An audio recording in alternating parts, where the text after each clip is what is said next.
they had the two segments of the night that got the most derision coming up immediately afterwards, one right after the other. And I felt bad for the first one, for part of it, because what have we been saying about production meetings? Apparently they didn't have one for this show, or at least they went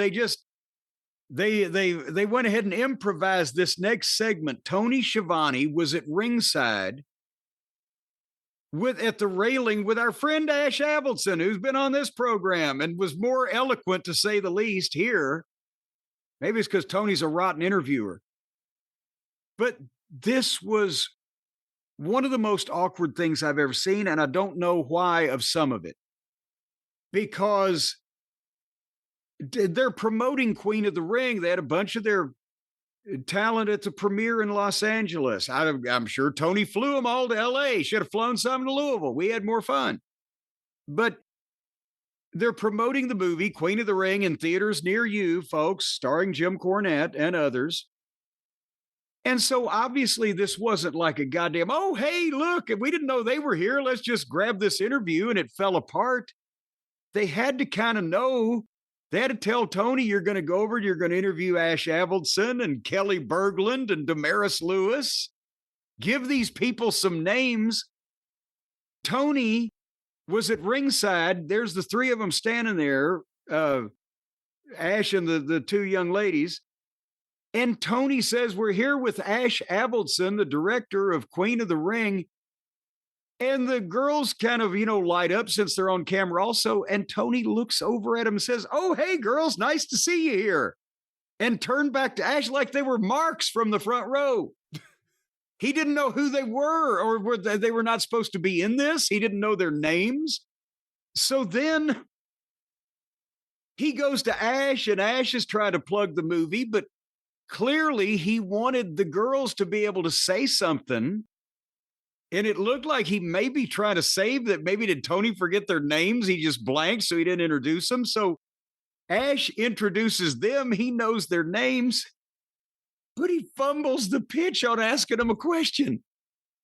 And he's, oh, just take it, girls. And then, oh my God, the first thing, the young lady, God, and then these are actresses now.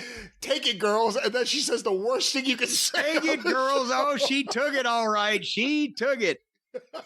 Damaris Lewis, who plays Babs Wingo, is one of the three sisters, Babs Wingo, Ethel Johnson, and Marva Scott. I met, oh my gosh, they were three sisters. Oh, yeah. They were the pioneer African-American lady wrestlers. I just saw the video with Cosper. Yes, and I forget which one. One of their daughters was there. I forget it was which Marva. One of the sisters. I think it was Marva's daughter. Yeah. Well, anyway, Damaris Lewis plays Babs Wingo, but she says, one thing I've learned about pro wrestlers, y'all know you're going to win before anybody else does. So thanks for teaching me that. And Tony Schiavone was just frozen. Also, when Ash said, take it, girls, she had grabbed the microphone. Tony hadn't let go of it, but she grabbed it and pulled it in so she could go first. And you just know that she had rehearsed that and had thought, this is such a profound thing to say. Because in her head, she's thinking, y'all are the first ones to, you're going to win before anybody else does. And you go out and you prove it to them. She's trying to be inspirational, right? You're the first ones to know you're going to win. But what she does is just take a goddamn diuretic shit all over kayfabe on a wrestling program. And the fans on Twitter and everybody else, what? And she was proud of that. She didn't have any idea what she had done. And then before the main event, right before the main event, you get on right before the main event, which, hey, if she hadn't exposed the business, then the main event would have. The first thing I learned from the wrestlers is that it's fake. Thank you. That's one of the first inside insults I learned when I got into business. It was from the boys in the Tennessee territory. You would go up to a fucking guy and you'd say, I learned to work by watching you wrestle. That was a profound fucking insult. Your shit was so see-through, right? You had to be there. But anyway, then young Nell Stewart spoke, And then when she finished, and she was a bit more pleasant and controversial, and then Tony was ignoring them pretty much as they were talking, and then turned to pitch out, and you could see Ash hold his hand up and he said one more thing I want to say, and Tony completely pitched out, like, get the fuck out of this, and cut out. It was the most awkward thing on everybody's part. Ash talked for an hour and a half on this program and didn't fumble anything. He couldn't make it 20 seconds on this show. These girls looked like they were interlopers on a live interview that just wandered out of the crowd from the way the announcer treated them.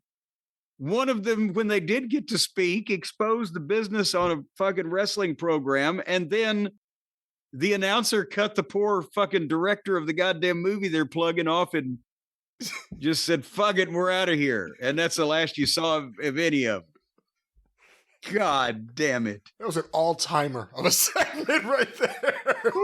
Nothing went right.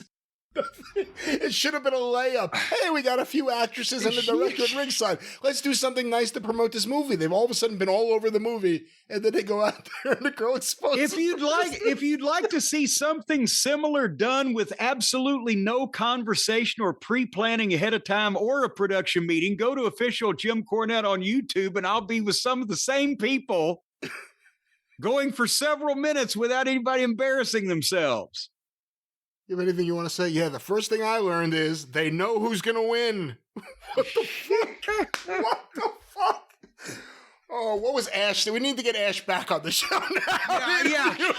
Ash, what was that other thing you wanted to say? Yeah, what was it, Ash? What were you going to tell Schiavone? Were you going to say you're an idiot? What were you going to say? It's going to be the biggest cliffhanger since Baby Doll's envelope on Dusty.